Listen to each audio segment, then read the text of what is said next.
હા બોલો. નમસ્કાર સાહેબ. નમસ્તે. બોલો બોલો સાહેબ. કાચ ખોલો નાખો. રોકવાનો હુકમ છે સર. કઈ ખુશીમાં? હા સાહેબ, આપ જાઓ છો ને. હા બતાવો, લેખિતમાં હુકમ બતાવો મને. આમ સાહેબ બધું ક્યાં બતાવે? નહીં, હું વકીલ છું. તમે વકીલને રોકવાનો પરિપત્ર હોય તો બતાવો. સાહેબ તો ધારાસભ્ય છે ને આપને સર. નહીં નહીં, હું અત્યારે એડવોકેટ છું, મારા યુનિફોર્મમાં છું. તમે વકીલને રોકવાનો હુકમ હોય તો બતાવો, નહીંતર પછી હું તમારા વિરુદ્ધ ફરિયાદ કરીશ. તમને હુકમ હશે એ સ્વીકારો. હું એડવોકેટ છું. નહીં નહીં, હું એડવોકેટ છું, યુનિફોર્મમાં છું.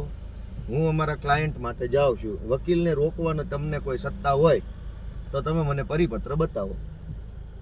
હું ધારાસભ્ય છું, હું ગુજરાતનો નાગરિક છું, એ બધું બરાબર છે. આજે હું વકીલ છું, આપને સાહેબ આ રોકવાનું કીધું હતું. બરાબર છે, પણ હું એડવોકેટ છું, હું મારા યુનિફોર્મમાં છું. અમારી બી સાહેબ થોડી મજબૂરી છે. ના ના, મજબૂરી શું કામ છે? તમે કાયદા પ્રમાણે હાલો ને, કાયદા પ્રમાણે હાલો. મજબૂરી શું કામ? બસ ઉતારી રાખો વિડીયો ભાઈ. નહીં નહીં તો આમ સાહેબ સાઈડમાં લો ભાઈ, થોડી ચર્ચા કરવી છે. નહીં, તમે મને પરિપત્ર બતાવો કે એડવોકેટને રોકવાનો તમને સત્તા મળેલી છે. તમારા સાહેબને પૂછી લો કે એ યુનિફોર્મમાં આવ્યા છે. આ પૂછી લો. તમે એને પૂછો, 2 મિનિટ યુનિફોર્મમાં છે, એડવોકેટ છે, ક્લાયન્ટ માટે, અમારા ક્લાયન્ટ માટે હું જાઉં છું.